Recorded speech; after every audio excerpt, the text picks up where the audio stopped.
ఈ సెక్షన్ను బలంగా పట్టుకుంటే వారికి ఎక్కువ స్థానాలు, ఈ ఓటర్లు కనుక ఎవరి వైపు ఉంటారో ఆ పార్టీకే అత్యధిక స్థానాలు రాబోతున్నాయి. మొత్తం తెలంగాణలో 3,32,00,000 పైచీలకు ఓటర్లు ఉన్నారు. ఇందులో 1,67,00,000 మంది యువకులు ఉన్నారు. యువకులు 18 నుంచి 39 సంవత్సరాలు, అంటే 40 ఏళ్ల లోపు ఉన్నవారు, ఓటుకు వచ్చిన వారు 40 ఏళ్ల లోపు ఉన్న వారి సంఖ్య 1,67,00,000 మంది ఓటర్లు ఉన్నారు. వీళ్ళు ఎటువైపు? ఇందులో నిరుద్యోగులు, ఏదో ఉద్యోగం చేస్తున్నవారు ఉండవచ్చు, వ్యవసాయం చేస్తున్నవారు ఉండవచ్చు, వివిధ రకాల వృత్తుల్లో కొనసాగుతున్నవారు ఉండవచ్చు. పోయినసారి మనకు 2023 అసెంబ్లీ ఎన్నికల్లో నిరుద్యోగులు ప్రధానంగా కాంగ్రెస్ పార్టీ వైపే ఉన్నారు కాబట్టి ఎక్కువ స్థానాలు తెచ్చుకున్నది. ఇప్పుడు కాంగ్రెస్ పార్టీ అధికారంలోకి వచ్చిన తర్వాత నోటిఫికేషన్లు అనే ఒక జాబ్ క్యాలెండర్ విడుదల చేసింది.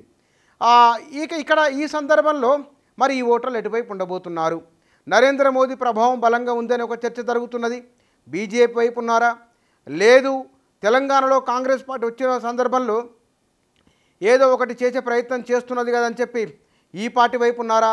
తెలియదు. కానీ యువ ఓటర్లు మాత్రం 1,67,00,000 మంది ఉన్నారు. వీరు ఎటువైపు అనేది ఒక ప్రశ్న. రెండవది, మొత్తం 17 లోక్సభ నియోజకవర్గాలలో పెద్దపల్లి, మహబూబ్నగర్ ఈ 2 లోక్సభ నియోజకవర్గాల్లో యువ ఓటర్లు ఎక్కువ ఉన్నారు. అత్యధికంగా వయసు కలిగిన వారు ఇప్పుడు పోటీలో ఉన్న వాళ్ళు మల్లు రవి అతిపెద్ద వయస్కులు, అతిపిన్న వయస్కులు గడ్డం వంశీకృష్ణ అతిపిన్న వయస్కుడు. పెద్దపల్లి నియోజకవర్గం నుంచి ఆయన కాంగ్రెస్ పార్టీ అభ్యర్థిగా పోటీ చేస్తున్నారు. వంశీ బయటపడాలంటే కనుక ఆ లోక్సభ నియోజకవర్గంలో ఉన్న యువ ఓటర్లను పట్టుకుంటే కనుక సులభంగా గెలిచే అవకాశం ఉన్నది. ఆ పెద్దపల్లి లోక్సభ నియోజకవర్గంలో ఉన్న అసెంబ్లీ నియోజకవర్గాలు అక్కడ క్రౌడ్ పుల్లర్ ఎవరున్నారు, ఆ యూత్ ఏమిటనేది పట్టుకుంటే కనుక గెలిచే అవకాశం అక్కడ ఉన్నది. ఆ నియోజకవర్గం సంబంధించింది. ఇక పార్టీలన్నీ కూడా యువ ఓటర్లనే వారితో సమావేశాలు ఏర్పాటు చేయడం, బీజేపీ, బీఆర్ఎస్, కాంగ్రెసు ఈ యువజన విభాగం నాయకులు నియోజకవర్గాల్లో తిరుగుతున్నారు, ఇప్పటికే వారిని కలుస్తున్నారు. కాబట్టి వీరంతా కూడా యువ ఓటర్లను తమ వైపు తిప్పుకునే ప్రయత్నం చేస్తూ ఉన్నారు. ఇక పార్లమెంట్ ఎన్నికల్లో ఈసారి పార్టీలు యువతకు ప్రాధాన్యం ఇచ్చాయి. 50 ఏళ్ల లోపున్న వయసున్న వారు 14 మందికి 3 పార్టీలు టికెట్లు ఇచ్చినాయి. ఇందులో మనం పోయినసారి ఎన్నికల్లో నరేంద్ర మోదీ కూడా మాట్లాడుతున్న సందర్భంలో యువ ఓటర్లన్నీ టార్గెట్గా చేసుకొని వారు మాట్లాడినరు. ఇందులో వయసుల వారీగా చూస్తే కనుక గడ్డం వంశీకృష్ణ 35 సంవత్సరాలు, పోతుగంటి భరత్ 36 ఏళ్ళు, ఇద్దరికి తేడా ఒకటే సంవత్సరం. నీలం మధు 40 ఏళ్ళు, కడియం కావ్య 41 కాంగ్రెసు.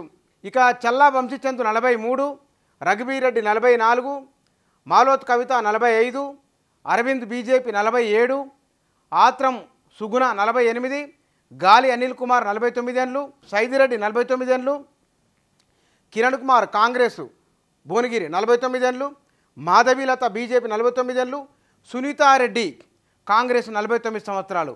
ఇక పెద్ద వయసు వారిలో మల్లు రవి 73 సంవత్సరాలు, పద్మారావు గౌడ్ బీఆర్ఎస్ 70 సంవత్సరాలు, జీవన్ రెడ్డి కాంగ్రెసు 70 ఏళ్ళు, బాజిరెడ్డి గోవర్ధన్ బీఆర్ఎస్ 70 ఏళ్ళు, కాసాని జ్ఞానేశ్వర్ 69, ఒకటే సంవత్సరం తేడాతో దగ్గర 70 ఏళ్ళ వాళ్ళు 3 ఉన్నారు, 73 ఏళ్ళ వయసు వారు 1 మల్లు రవి, కాసాని జ్ఞానేశ్వరు 69 సంవత్సరాల వయసు వారు ఉన్నారు.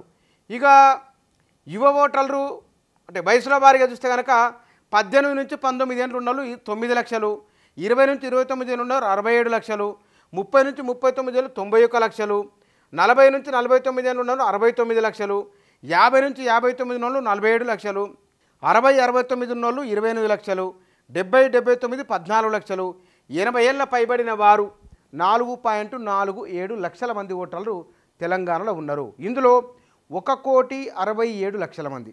బహుశా ఇందులో బస్సు ప్రయాణం చేసేవాళ్ళు, మహిళల ఓట్లుంటే కనుక ఉచిత బస్సు ప్రయాణం బాగుంది అనుకుంటే కనుక ఆ మేరకు కాంగ్రెస్కు లాభించే అవకాశం ఉన్నది. ఉద్యోగాలు వచ్చినాయి, జాబ్ నోటిఫికేషన్లు వస్తున్నాయి, భవిష్యత్తులో రావచ్చు అనే భరోసా ఉంటే కూడా కాంగ్రెస్కు అనుకూలించవచ్చు.